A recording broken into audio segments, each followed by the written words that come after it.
Muy buenas noches, ¿cómo están? Esto es Opinión Pública. Esta noche, este viernes, como cada semana, un programa sobre cómo somos los mexicanos, cómo pensamos, a dónde estamos en nuestros temas límites. Esta noche, un tema que no es menor, la eutanasia. Buenas noches, soy Francisco Abundis. Hanna, ¿cómo estás? Hola Paco, muy buenas noches. A usted, bienvenido a Opinión Pública, el único programa de encuestas en México en donde las mediciones tienen un valor más allá de los porcentajes.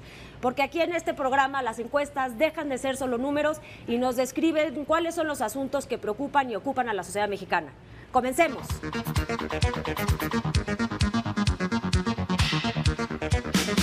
Comenzamos el dato de coyuntura con un tema de salud pública, la depresión. Esta enfermedad es considerada como una de las más discapacitantes, pues afecta a casi 180 millones de personas en todo el mundo y se estima que para el año 2020 pasará de la cuarta a la segunda causa de ausencia laboral. En México, cerca de 8 millones de personas la padecen y el 74% de estas sufre de quejas inespecíficas de dolor. Ante la necesidad de superar el estigma de la depresión y mejorar el estándar mundial del cuidado de este padecimiento, el pasado lunes la Federación Mundial de Salud Mental y de Voz Pro Salud Mental presentaron la campaña internacional de concientización pública Rompiendo Barreras, que esperamos impacte de manera positiva entre los mexicanos. Ahora bien, hablando de impacto, según una encuesta nacional telefónica del periódico Reforma, la disputa por el control del sindicato minero parece haber afectado la imagen de ese gremio, ya que de las principales organizaciones sindicales del país se ubican como las más desacreditadas ante la ciudadanía. Sin embargo, los datos más preocupantes de esta encuesta son que el 47% de la población opina que los sindicatos perjudican a los trabajadores y el 64% no aprecia beneficios en ser sindicalizado. Aún entre los mismos sindicalizados predomina esta visión, con 44% que opina que perjudican a los trabajadores y el 69% que cree que ser sindicalizado no les trae aparejado beneficios. Esto nos habla de la necesidad de replantear la forma en que los trabajadores se están organizando para garantizar su bienestar. Finalmente, una encuesta nacional en vivienda de Consulta Mitofsky muestra qué piensan los mexicanos sobre la posible unificación de policías. Y los resultados muestran que 7 de cada 10 mexicanos, es decir, el 70%, se inclinan por mantener el esquema de policías locales. El argumento de que al formarse una Policía Nacional se logrará una coordinación en el combate al crimen no convence al 54% de los ciudadanos, que se inclinan porque esa condición, aunque necesaria, se puede lograr sin unificar policías. Estos son nuestros datos de coyuntura. Ramón, ¿por qué morir?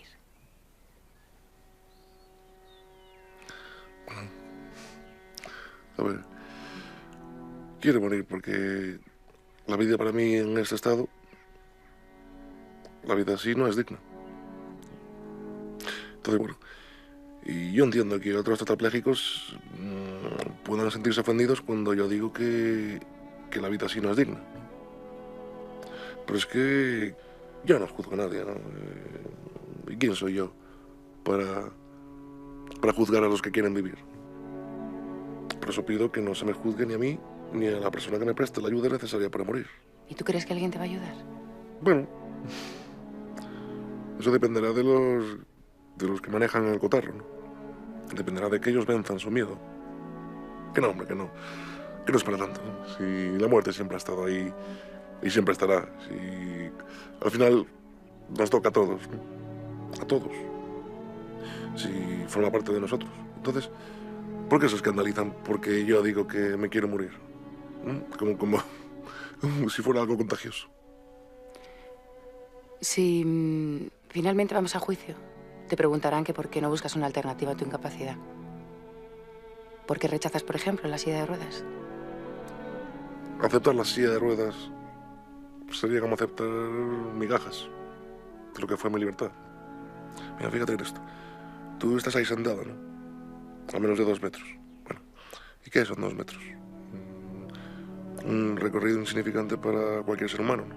Bueno, pues para mí, esos 2 metros necesarios para poder llegar hasta ti y poder siquiera tocarte, es un viaje imposible. Es una quimera. Es un sueño. Por eso quiero morir.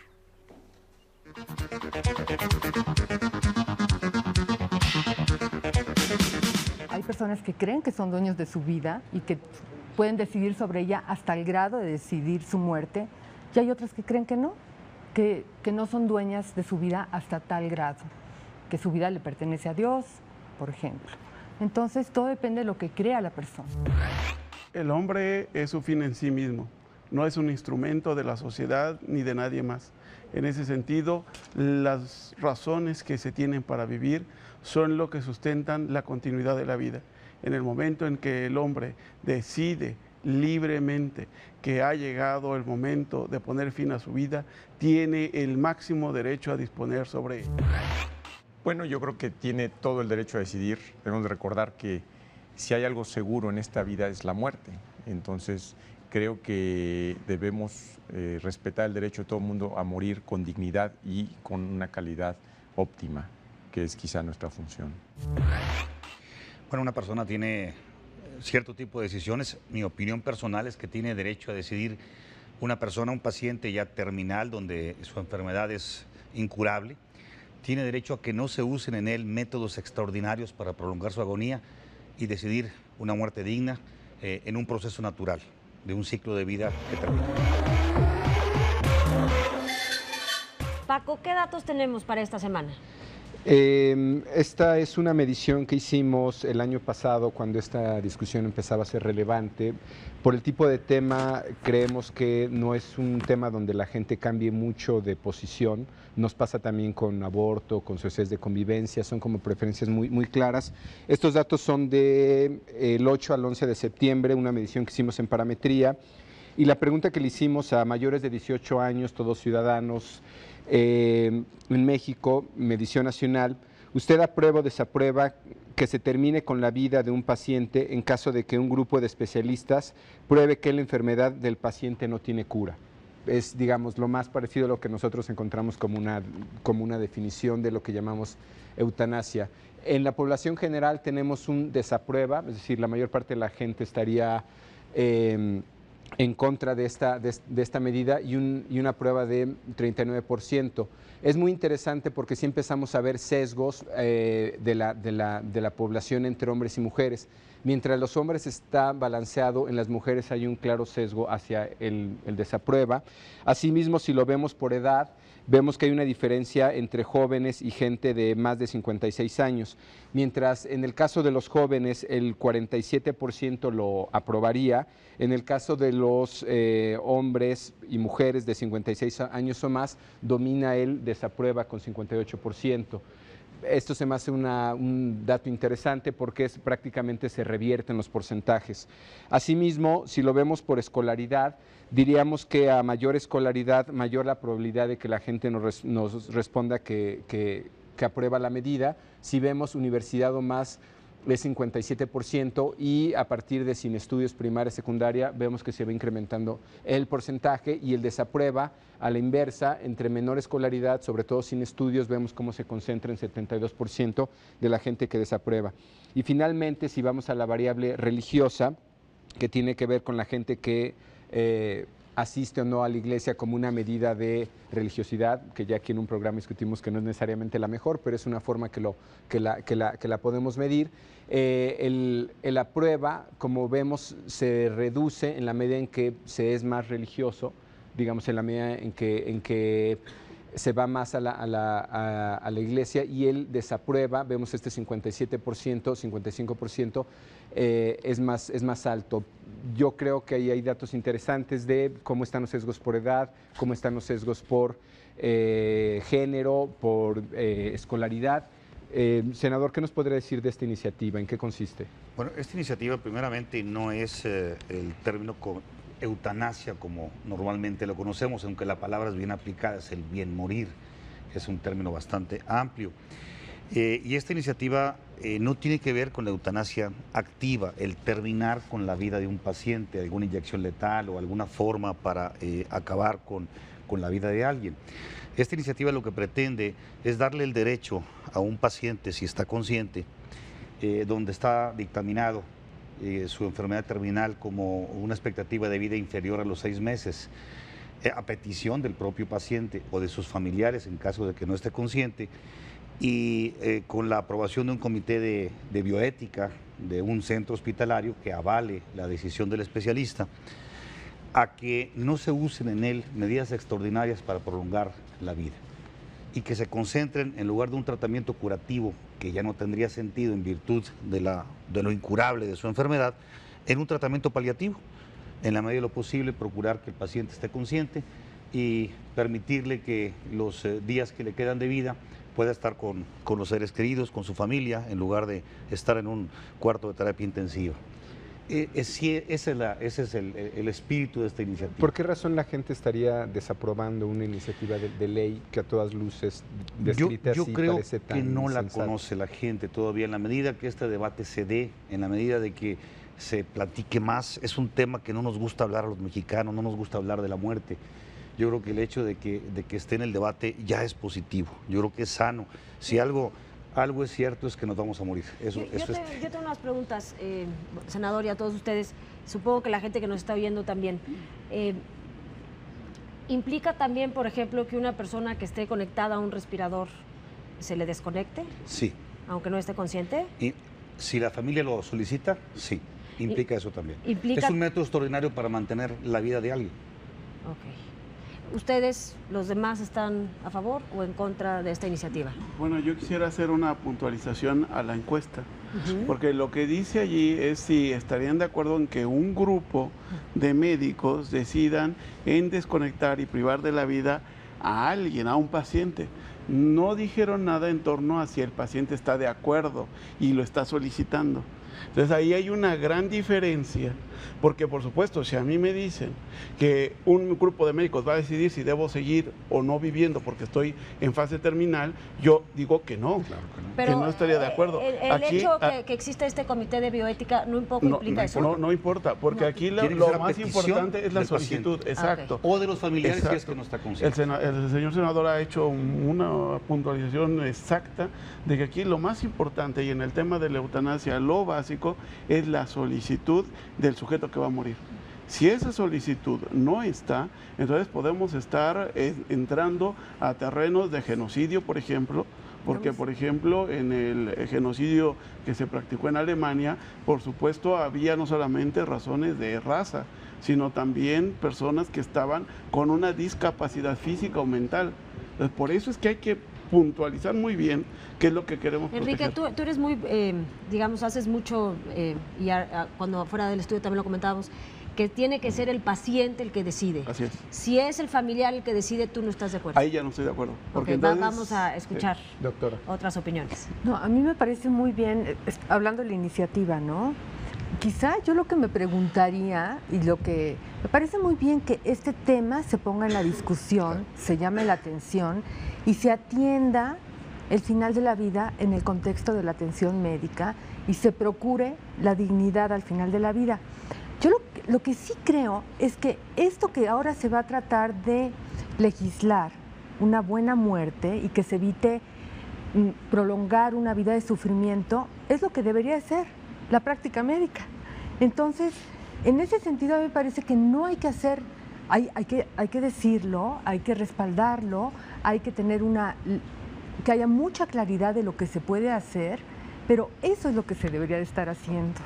Yo coincido totalmente que estamos hablando de ley natural, de ley de vida. Incluso hasta parecería que la iniciativa presentada es innecesaria.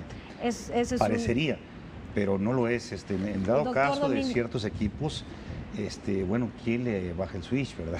Doctor Domínguez, usted que está todos los días en la práctica, ¿no se practica esto todos los días en México? No, o sea, como se ha visto, no está legislado, entonces no podemos practicarlo. Yo aquí... ¿Pero en realidad no se practica? ¿Qué hacemos? Limitamos el apoyo cuando vemos que un paciente se le va a prolongar la vida de una forma innecesaria con medidas que pueden hacer más daño y que pierden la calidad de vida. Si y la esto familia... es una decisión médica. Esto se comenta con la familia, en terapia intensiva lo comentamos todos los días. Ahora es muy difícil darle a la familia la responsabilidad, y más cuando hay un agente responsable dentro de la familia, a veces se carga con la culpa y esto a la larga tiene problemas o tiene consecuencias en el núcleo familiar. Pero, o sea, nomás así, en la práctica de todos los días, si la familia lo pide, le insiste al doctor, por favor, desconéctelo, tal, ¿no se hace? No, desafortunadamente no. Yo creo que esto es muy importante. Yo creo que hablando y un poco tomando el tema al principio, deberíamos, a lo mejor, lo que falta es que la información no es la adecuada y ya se ha satanizado el término de eutanasia. Yo creo que deberíamos de usar para este término ortotanasia, para un poco hacerlo diferenciar y que además orto es bien morir, ¿no? Que hablamos y creo que todos estamos de acuerdo en la calidad de muerte. Si queremos una calidad de vida, bueno, pues todo el mundo buscamos de cierta forma. Creo que en la sociedad y en la parte que nos corresponde deberíamos buscar la calidad de muerte de todos y cada uno de los sujetos que lleguen a nuestras manos. Vamos nomás a preguntarle aquí a nuestro abogado la diferencia entre eutanasia y ortoeutanasia. Aquí tendremos que puntualizar cuestiones que a veces se quiere encontrar en el derecho un texto específico para encontrar soluciones. Hay supuestos como los que ha señalado el senador, que sí están ya con una solución jurídica, no de manera textual, pero sabiendo un poco de cómo está el Código Penal podríamos encontrar soluciones. Por ejemplo, cuando estamos hablando de la eutanasia pasiva o lenitiva, que es dar un tipo de medicamentos para mitigar el dolor, a sabiendas de que eso le va a reducir el tiempo de vida, eso, aun cuando ya indirecta, ahora voy a la indirecta. Cuando eso sucede, entonces en la legislación no está previsto como tal, textualmente, pero sí hay una solución. ¿Por qué? Porque el médico, al estar haciendo eso, lo que está haciendo es el cumplimiento de un deber, porque esos medicamentos son necesarios para mitigar el dolor, aunque tenga como consecuencia secundaria la muerte. Esto, si me dirá el doctor, ahí hay que dar, se le puede dar la vuelta, digamos. Exacto. ¿Por qué? El doctor me dirá si es así o no. En el juramento hipocrático está previsto que está prohibido al médico prolongar el sufrimiento de manera innecesaria, ¿cierto? Exacto. Si esto lo revisamos en el artículo 29 del Código Penal del Distrito Federal, lo encontramos bajo un excluyente del delito que es el cumplimiento de un deber. Entonces, aunque desde un punto de vista objetivo está privando de la vida al paciente, desde un punto de vista de la interpretación combinada con el artículo 29 como excluyente del delito, cumplimiento de un deber, entonces... Si usted quiere saber qué es la eutanasia y si es permitida en México, escuche lo siguiente. Por eutanasia se entiende todo acto u omisión realizado por el personal médico para poner fin con la vida de pacientes en fase terminal. El suicidio asistido, que se basa en proporcionar al enfermo los elementos para poner fin a su sufrimiento. Eutanasia pasiva, con la cual se suspende el tratamiento médico o se desconecta algún aparato para poner fin con la vida.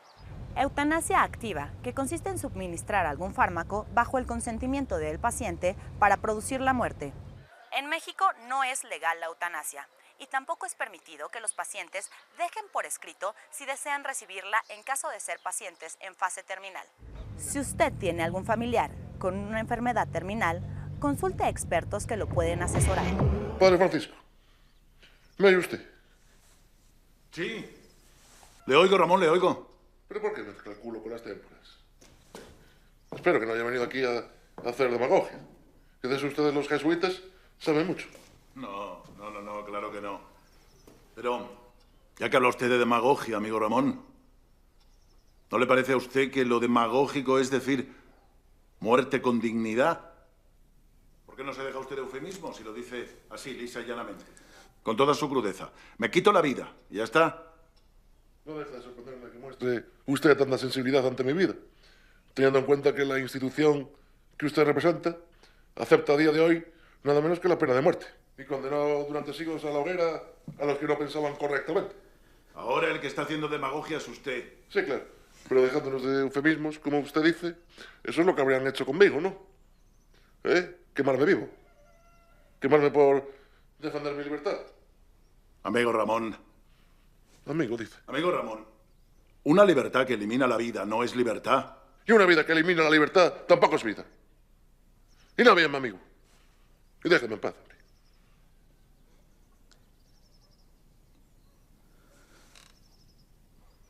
Venga, vámonos. nos quedamos ahorita con una discusión que no terminamos, que a mí me parece que lo relevante sería si lo que hoy día se hace en práctica médica, yo asumo que tiene vacíos legales y por eso debe de haber una ley, sí. o puede haber casos extremos donde la práctica lleve a un médico por X razón a una falta legal o a cometer algún delito. Entonces, doctor, yo le insistí, bueno, le preguntaba, ¿no? ¿En serio no desconectan a la gente? Y usted me dice, no, a ver. No, realmente lo que hacemos es limitar el apoyo. ¿Y por qué se limita el apoyo? Porque hay medidas innecesarias que sabemos que pueden causar más daño, que son más agresivas, que son más dañinas y que a lo mejor no van a llevar a que el paciente recupere su salud, que es uno de nuestros objetivos, ¿no? Acuérdense que hay que preservar la vida, pero con calidad, y uno de los que menciona el juramento hipocrático, sin dolor. Obviamente hay veces que hay medicamentos, hay pacientes que requieren una gran cantidad de analgésicos que tienen un efecto colateral, que estos pueden llevar a depresión respiratoria, es decir, que el paciente no respire, pero si el paciente ha manifestado su deseo a no intubarse, es decir, a que no se le conecte un ventilador, no se le hace, ¿por qué lo está rechazando?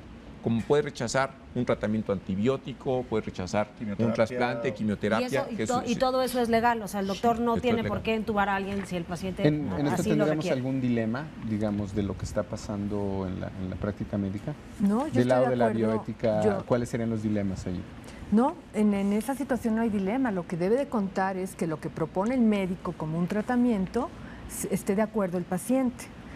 Y lo que yo decía antes es que a veces se ha caído en una inercia en donde por no aceptar los límites de la medicina o la muerte, como decía el senador, pues se quieren seguir haciendo cosas, a veces como por una inercia, me parece a mí, a veces por una exigencia de la familia y donde no hay una detención para decir, bueno, ¿y usted que está viviendo esta vida, quiere todo esto o no? Pero ¿no? entonces, o sea, no hay dilema cuando el paciente está consciente y dice, ¿saben qué? Yo no quiero que me hagan esto, ¿no? No. Pero sí hay dilema cuando una persona inicialmente tenía posibilidades de salvarse, por alguna razón se complica la enfermedad y ya no puedes hacer Queda nada. inconsciente, Que... Así es. Aquí la iniciativa trae un capítulo muy interesante que se le llama la declaración voluntaria, donde se les pide a las personas que en pleno uso de sus facultades, cuando estamos sanos, acudamos en la iniciativa bajo un formato y declaremos voluntariamente cómo deseamos morir. Podemos decir ahí que si después de una semana en terapia intensiva no hay evolución, no queremos un Y supongo tratamiento que adicional. sobre eso Si todos no estamos de queremos acuerdo. esto, lo otro, lo podemos manifestar abiertamente y queda tutelado, ya queda un documento físico de la voluntad de Ahora, una senador, persona. en su propuesta puede ser la persona o la familia No, que en lo este caso es la solicite. persona. En este caso es la persona. La declaración voluntaria es personal, se puede entrar a la familia o no, sugerimos que se entere a la familia, sobre todo pues a la pareja, a los hijos, a Sí, los... pero en algún momento decía, bueno, la propuesta dice que si, digamos, el Sí, paciente ya está en quedó una fase terminal, O Así quedó es. inconsciente, ¿no? Digamos, su vida no va a ser la mayor a 6 petición meses. la pueden hacer los La petición familiares la en un puede hacer orden la de familia. prelación que marca el propio Sí. Código Civil. ¿Tú estás de acuerdo con eso, que también existe la posibilidad de la petición de la familia? Yo sí estoy de acuerdo, porque hay veces que hay que tomar decisiones y ya no está el paciente para decidir y la familia puede interpretar, es el que mejor puede interpretar qué es lo que querría. Que puede haber casos en donde las motivaciones de los familiares no sean las más loables, puede haber, pero de todas formas, pues yo no quiero pensar que esa es la regla, yo quiero pensar que esa es la excepción. La regla es que el paciente es un ser amado por las gentes cercanas y querrán lo mejor para él, ¿verdad? ¿Qué dice esto? Yo creo que no, porque el derecho a la vida es un derecho personalísimo y nadie puede suplir la voluntad del titular de la vida. Y en ese sentido se puede dar un gran paso hacia un vacío que después no vamos a poder frenar si dejamos que otro decida por mí que si voy a o no seguir viviendo. O sea, usted de esta iniciativa lo que le da miedo es que deje un hueco. De hecho, lo vemos en Holanda. Holanda permite los supuestos de eutanasia siempre y cuando sea el mismo paciente el que de manera informada, reiterada, seria, manifieste su decisión de morir. Si no, no puede. Y usted, doctor, que está todos los días... Estamos hablando de eutanasia activa. Aquí no es el caso, al menos de la iniciativa, no es el caso. Aunque sea desentubar.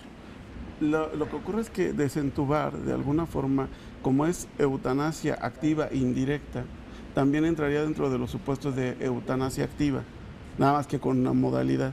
En este caso, el derecho sí puede tener una solución.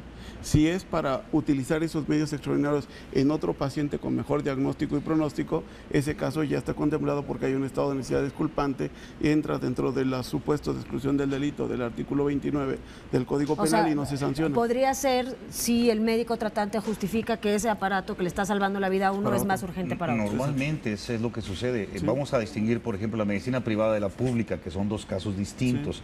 Tiene que ver el costo también. En el caso de la medicina social, es frecuente que hoy en la actualidad estén saturados este tipo de equipos por personas que tienen semanas o días o meses ocupándolos y que algún accidente en fin de semana pudo haber salvado la vida de alguien que lo iban a intervenir el lunes y no estaba disponible y murió en urgencias. Y en el caso de la medicina privada, el tema del costo es muy relevante. El costo de una persona en terapia intensiva es altísimo. Altísimo. Entonces, ¿la respuesta se hace para ahorrarle dinero al gobierno? No es para ahorrarle al gobierno, es un tema que es complejo. Yo creo que son se le tiene que dar con la verdad a la familia, eso es muy relevante. Y yo insistiría en un tema que no hemos tocado, que son los comités de bioética. Nomás vamos a ver esta opinión porque sí, son un poco así como... Un problema es el de la insuficiencia de recursos médicos, es un problema muy serio. Pero aquí estamos hablando de respaldar la voluntad de una persona. Yo creo que hay que separarlo. Si la persona incluye dentro de su voluntad, no quiero que me sigan haciendo cosas y está tomando en cuenta que no quiere empobrecer a su familia, me parece muy bien. Pero yo creo que hay dos temas, son dos problemáticas de las que hay que ocuparnos y hay que resolver. Pero me parece muy peligroso mezclarlos. Totalmente de acuerdo. Doctor, usted que está en la práctica todos los días. Sí, yo creo que en este punto a lo mejor sí es muy peligroso mezclarlos, sin embargo, por esto mismo hay que darlo con mucha información y ser muy abiertos, que es mi punto siguiente. Claro. Probablemente la presión de la familia cuando no tiene un seguro de gastos médicos mayor, que está en un hospital privado, y cuando ve que los costos están incrementando 20, 50 mil, 100 mil pesos diarios, ya puede ser de que, bueno, ya no vamos a ninguna parte, y podría ser, a lo mejor esa sería la connotación hacia este punto. Yo creo que es muy bueno, pero yo creo que hay que, en programas como este, y de alguna forma difundirlo, ¿no?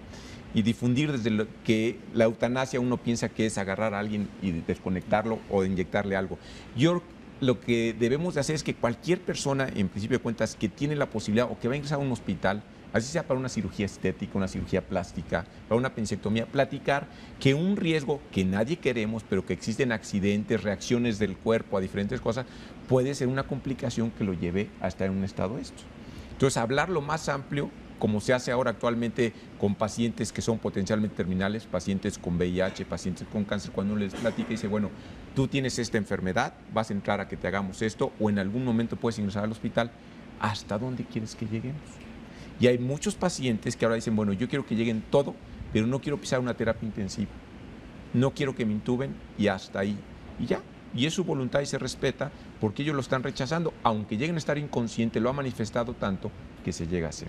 Entonces creo que se debe platicar con los enfermos y que todo el mundo, a lo mejor lo tenemos que platicar en casa. Ahora, eso es el ideal. Para mí es el tema. Este es el ideal, sí. Pero en la vida real, ¿no? Sí entramos, yo creo, a discusiones de dinero.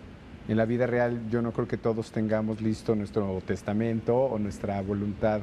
Por lo tanto, en la vida real yo creo que debe de haber lagunas, ¿no? Que ustedes como médicos los ponen en dilemas o en peligro. Y en la vida real hay países que están, por alguna razón, y a mí me interesaría saber el argumento, por alguna razón están a favor de la eutanasia activa o como se conoce aquí. Y sería interesante, yo creo, esa discusión. ¿Qué pasa? ¿Es diferente el trato en un lugar público o privado? Esta manifestación del... Sí, no son varias, pero... activa y... Así es, pero creo que sería bueno para clarificar. Por una parte, esta manifestación de voluntad que hace referencia el senador se denomina normalmente testamento vital. Así es. Y que ¿Se denomina normalmente qué, perdón? Testamento vital. Ajá.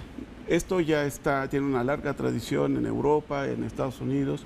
¿Cuál es el problema del testamento vital que han señalado en nuestros países? Fue en un momento determinado, cuando yo no tenía la enfermedad y yo estaba, sí, en pleno uso de mis facultades, pero creí que iba a decidir en ese momento de la enfermedad morir. Esto no quiere decir que cuando ya tenga la enfermedad, de verdad voy a cambiar. Por esa razón es que... Esa es la propuesta que está, que va a pasar esta semana el PAN en la Asamblea del Ok, nos quedamos hasta ahí. Creo que tenemos que ir a un sondeo, Hanna, y regresamos. Nos vamos a un sondeo y regresamos con este tema, sí.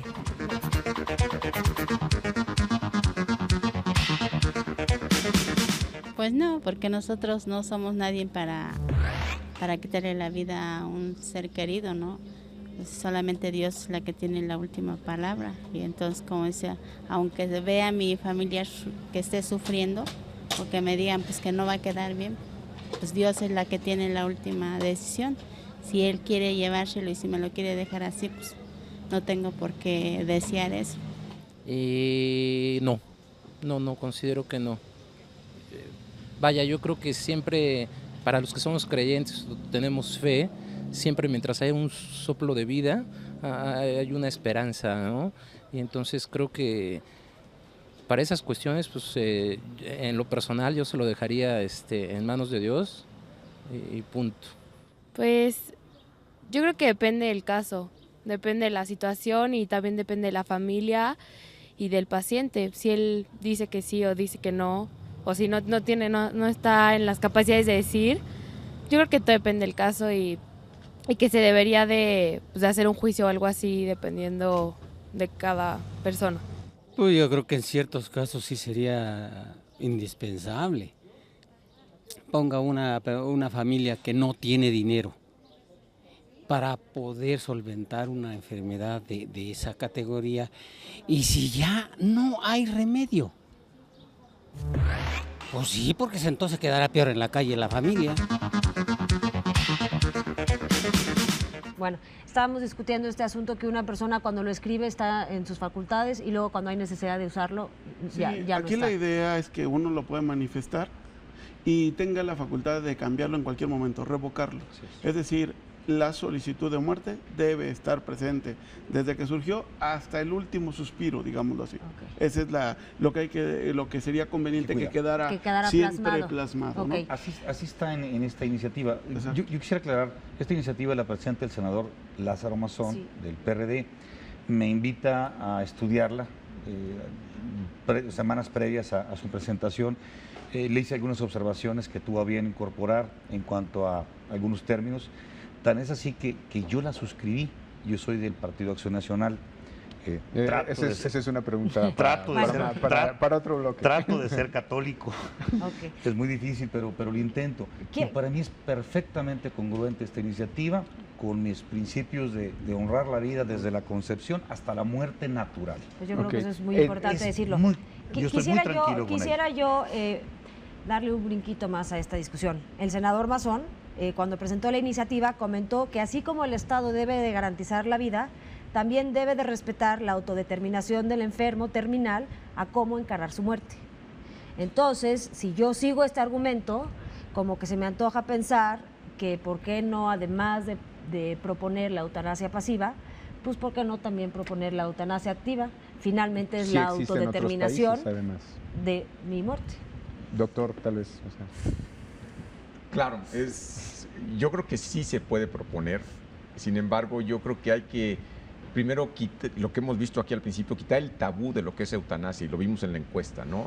La eutanasia, uno piensa que es voy a matar a alguien porque me lo está pidiendo por algo a lo mejor no bien estructurado o no bien estudiado, pero yo creo que sí puede evolucionarse cuando alguien tiene una enfermedad terminal o necesariamente terminal, que ahora es muy difícil saberlo, ¿no? Sí. Porque cada momento, los avances que estamos teniendo y ahora con medicina genómica, pues ya hay una esperanza siempre, entonces ya es muy difícil decir, la enfermedad que tú tienes no tiene cura. Bueno, no tiene cura en este momento, pero a la evolución que llevamos tenemos cura, ¿no? Un ejemplo, bueno... Entonces, ¿no estás a favor de la eutanasia activa?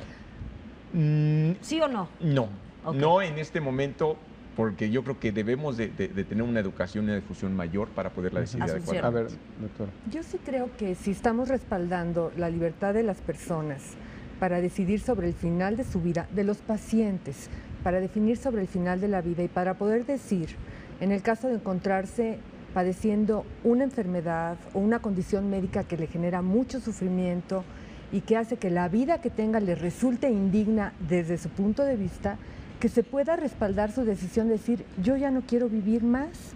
Y si no hay nada que quitar o dejar de dar, pues en ese caso, si se respalda su derecho, pues hay que darle algo. Así que yo creo que sí, yo sí. El caso de Holanda, ¿por qué los holandeses sí? ¿Ellos debieron haber tenido alguna discusión, alguna ventaja le debieron de haber encontrado? Normalmente dentro de todas las constituciones europeas está siempre previsto el derecho a la vida, el derecho a la libertad, al libre desarrollo de la personalidad y a la prohibición de tratos inhumanos y degradantes. Estos 4 derechos constitucionales son la base para reconocer que el paciente puede llegar a disponer de su vida y que no sea sancionado el sujeto que practica la eutanasia. ¿Y usted para México? En el caso de la Constitución mexicana es una constitución mucho más antigua, es de 1917. Aquellas normalmente surgieron después de la Segunda Guerra Mundial, normalmente en 1978. Digamos, esa sería la parte legal, digo, que entiendo que es el primer esquema que hay que analizar, pero socialmente esto debe tener alguna función, o los holandeses deben haber encontrado, o otros países. ¿Cuál es la función social de esto? Normalmente encontraron que las eutanasias se practicaba a puerta cerrada, sin garantías para el paciente de que verdaderamente hubiera manifestado su deseo de morir. Por esa razón, cuando la doctora Postma, que fue el primer caso en Holanda, privó de la vida a su madre que estaba en enfermo terminal y le dijo, yo te di la vida, te enseñé a amar y respetar a los demás, por favor ayúdame a morir, y ella lo practicó. En ese momento se vino el juicio y todos los médicos holandeses, bueno, muchos, firmaron anónimamente que ellos en algún momento, cuando menos una vez, habían practicado la eutanasia. Llegaron muchas firmas y esto puso en apertura una verdad callada. Pero la sociedad expresó que quería que eso se permitiera, porque la sociedad expresó que no quería que eso fuera un delito. Ahí empezó el cambio. Es que a partir de este caso empezó el debate social, empezaron a participar grupos interdisciplinarios y llegaron a esta conclusión. ¿Estaría usted de acuerdo en que la ley castiga a quien ayude o permita que muera un familiar suyo de manera asistida aunque éste lo pidiera? De cada 10 mexicanos, 4 aprueban que se sancione esta acción como un delito. ¿Cuál es el perfil del mexicano que aprueba la sanción? Los datos muestran que las personas mayores y de bajos estudios tienden a manifestarse más a favor de que las leyes sancionen a quien ayuda a morir a otra persona, aunque sea por pedido. Veamos.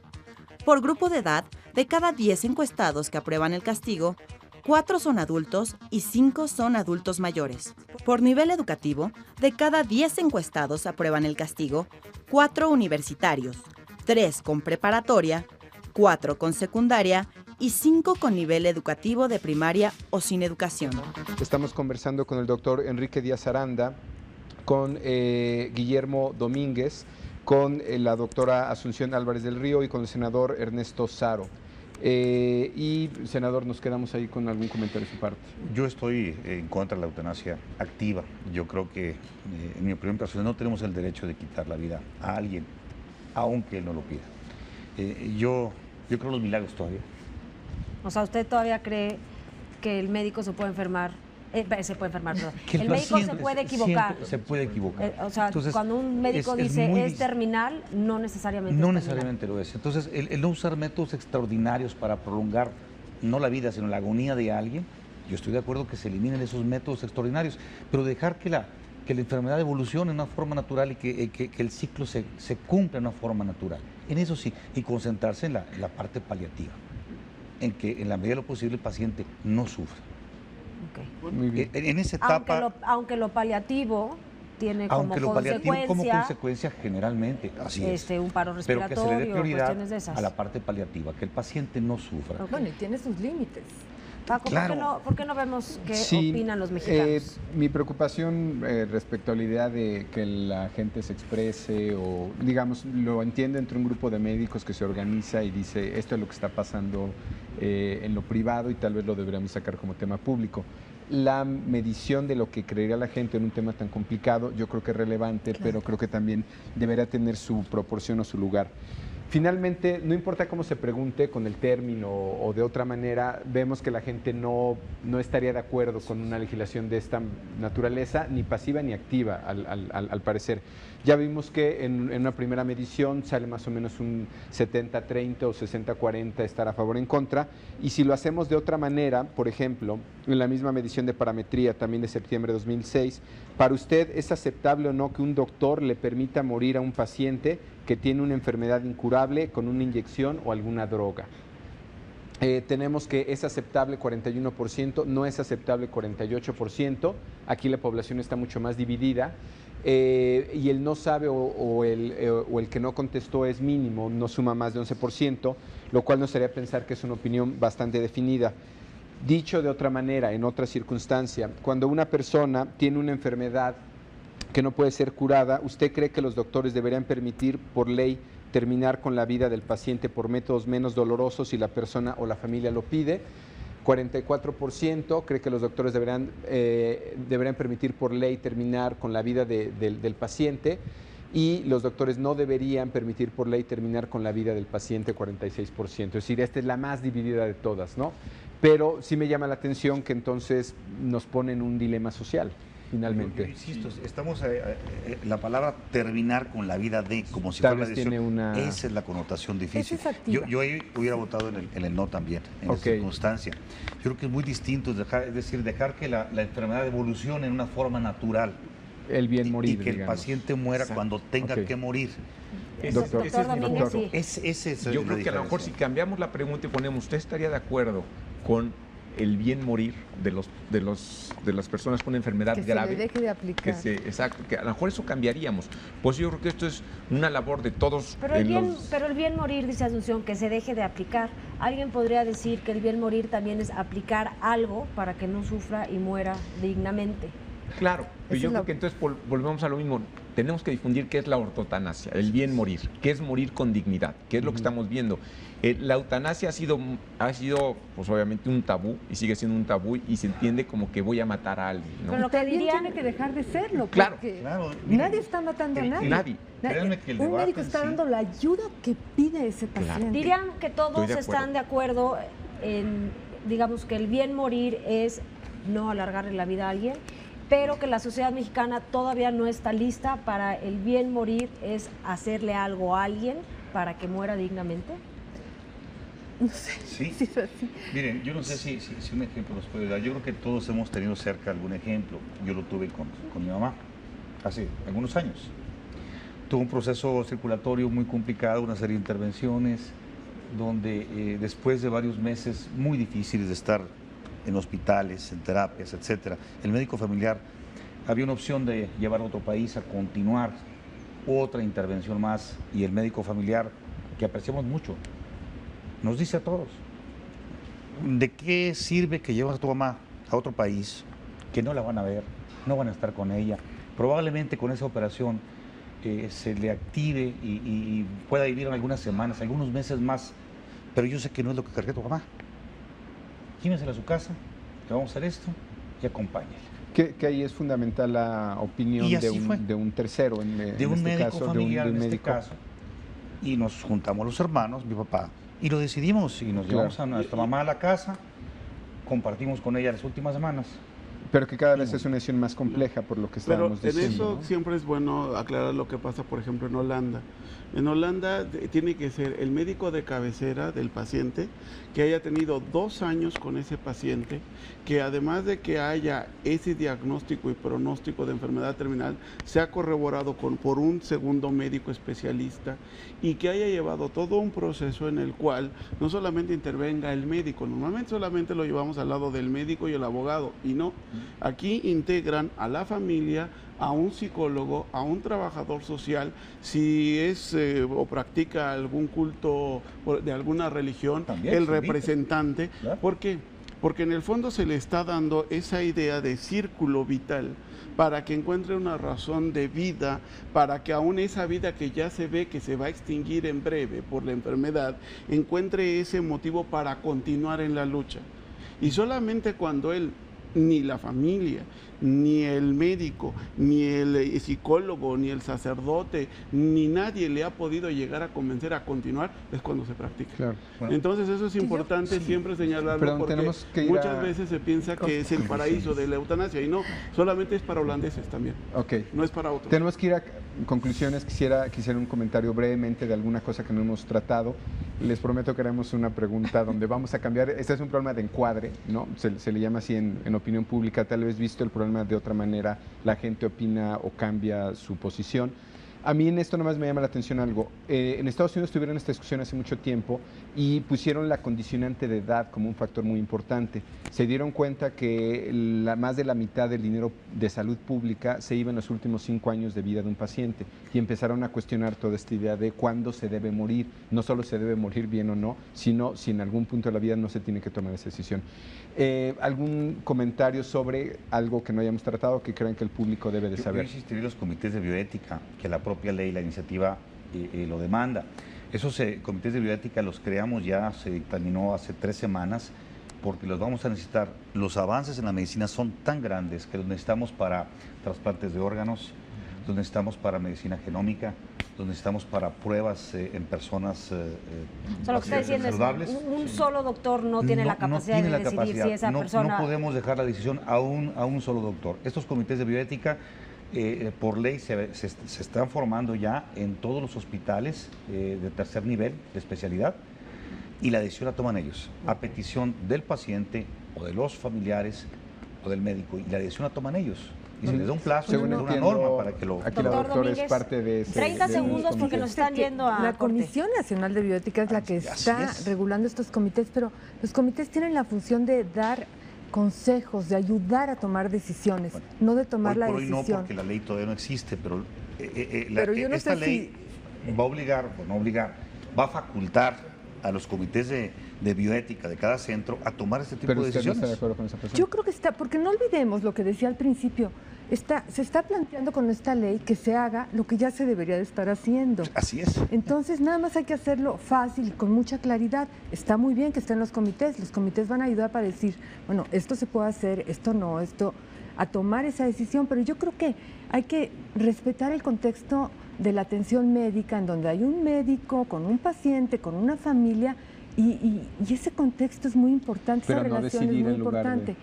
El médico que tenga el problema de no saber qué es lo que debe de hacer y si debe de respetar la decisión del paciente en esa situación particular, recurrirá a los comités para que le ayuden a tomar la mejor decisión. Esa es la intención. Ajá. Doctor O el mismo paciente o el familiar.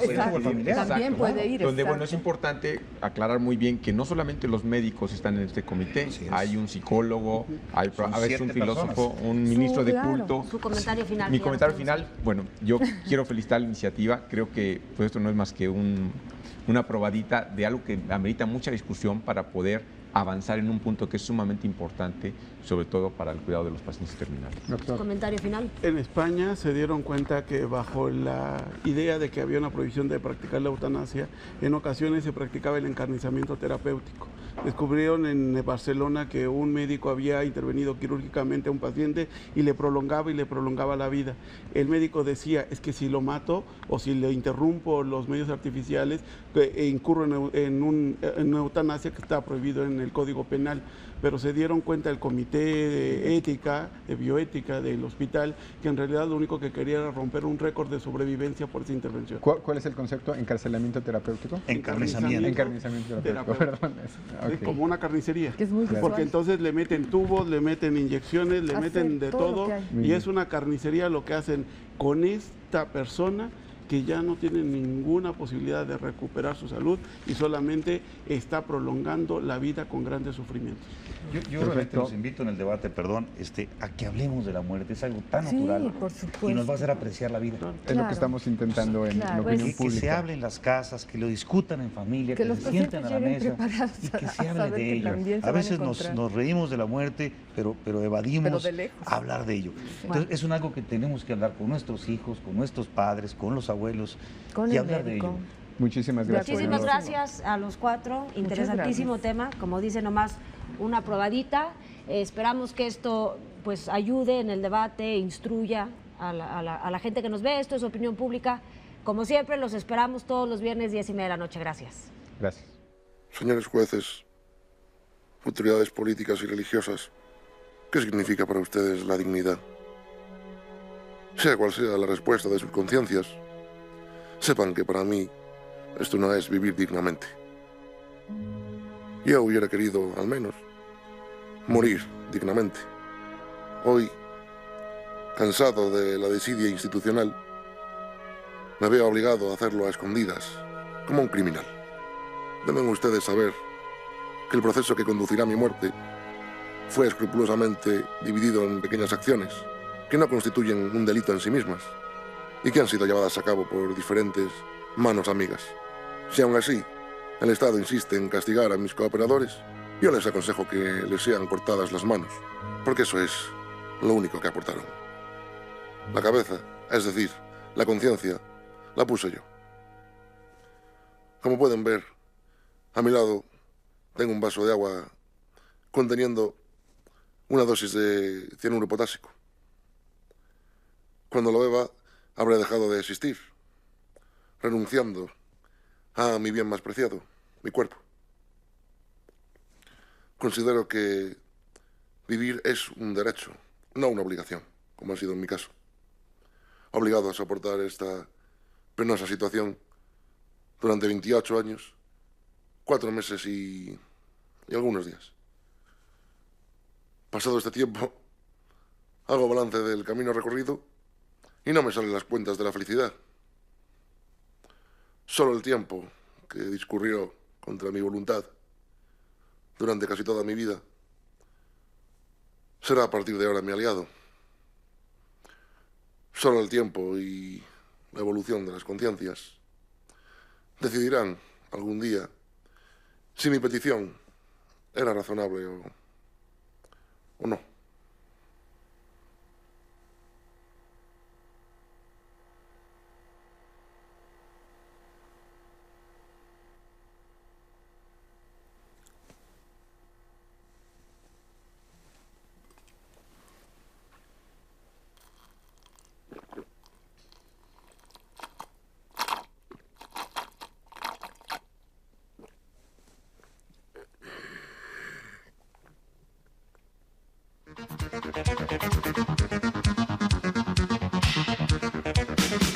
Queremos aprovechar que estamos en el mes de mayo para dedicar un programa a las madres.